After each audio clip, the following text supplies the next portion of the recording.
All right, guys, welcome back. Thank you so much for stopping by. I appreciate it. So today I'm going to show you guys how to run the wire to your box, which is what you're going to need to do before. But anyways, yesterday I was just showing you how to install the box. Today I'm going to show you how to install the wire. There's a few different ways that you can do that, but you are going to add your wire from your old light. So in my case, I'm going to be adding a wire from this light over to this box because I'm going to be having these all on the same switch.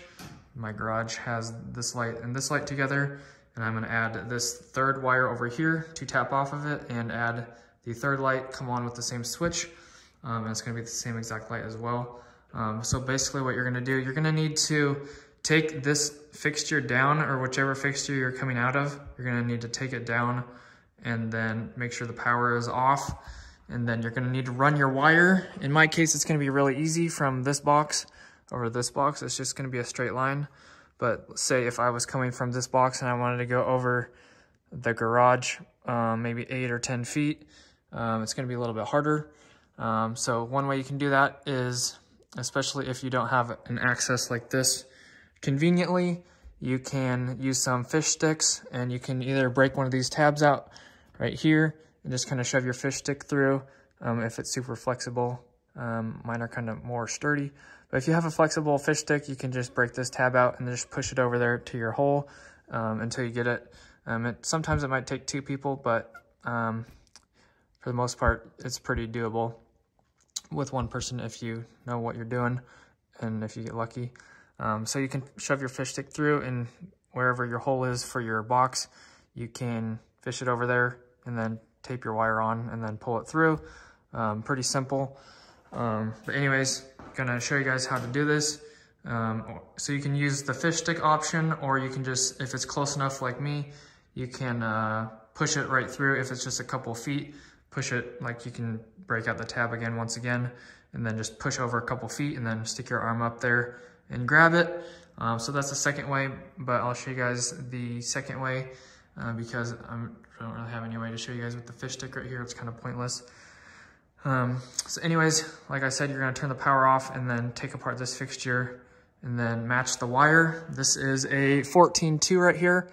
So I'm going to be grabbing some 14-2 down here, another roll of white wire.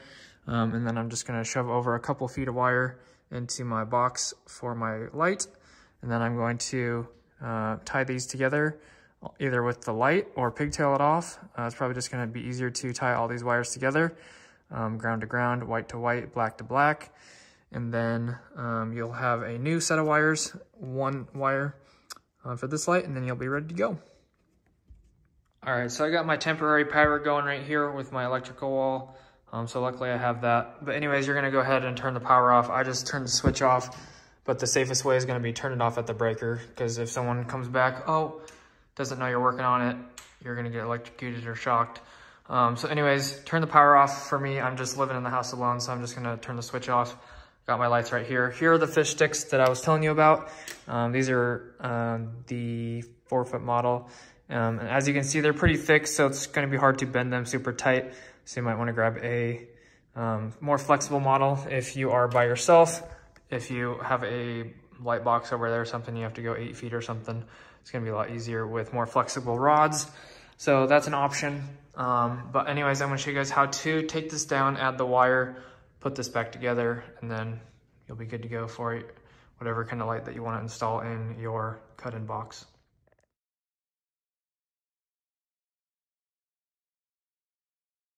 All right, so once you get your light down, you're gonna want to take your wire right here. And as you can see, I already pried the tab open a little bit. You can break it off if you want accidentally.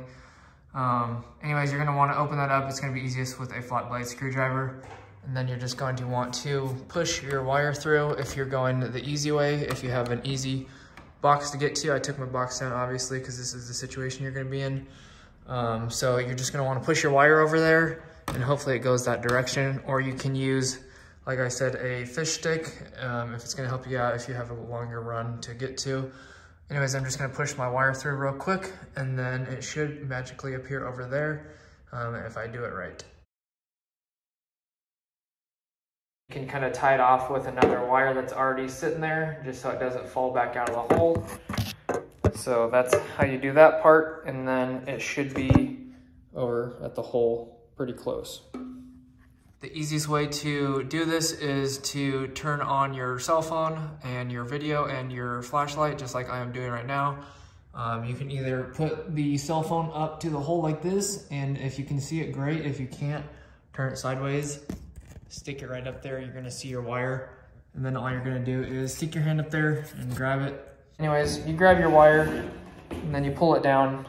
So anyways, once you get your wire, you're going to strip it out, knock the hole out in your box, push the wire through that is stripped out into the box, and then you are going to basically have a way to tighten that down, hopefully, or just leave enough so it doesn't fall out or wrap around the box somehow. Go ahead, take your wire, push it right through, just like so. And then make sure you have some sheathing in the box. I'm gonna leave a little bit extra just in case, just because it's kind of loose and I don't want it to fall back through. And that one's really tight, but once again, don't over tighten this. That one can go a little bit more, and then double check this one. And then now they're both really tight, they're never going anywhere. I got my wire through, and then just go back to the other side and then tighten with the other light. All right, so now that I got my other side done, I'm gonna pull this wire back as much as I can. It doesn't hurt to leave some extra. I don't really need to. You can unloosen the wire from the whatever you tied it to. I can pull a little bit back because I have some extra. Just don't pull it out from the box over there. I'll leave a little bit extra. And then just cut off, leave like a foot or so you can have a nice amount to tie it in to your light. And then you're gonna need to strip this, and it's probably gonna be easiest with a razor knife. Once again, I'm going to use my strippers here real quick. Go ahead and tie this in, grounds to grounds, whites to whites, blacks to blacks. All right, so I got my wires all pigtailed and stuffed neatly back into the box. Now I'm ready to put my light back in, which is right there. And I will show you guys a time lapse of that. And then whatever you want to do for your light, you can go ahead and install your light that you have at your house, and then go ahead and turn the power back on, and you should be good to go if everything worked out right.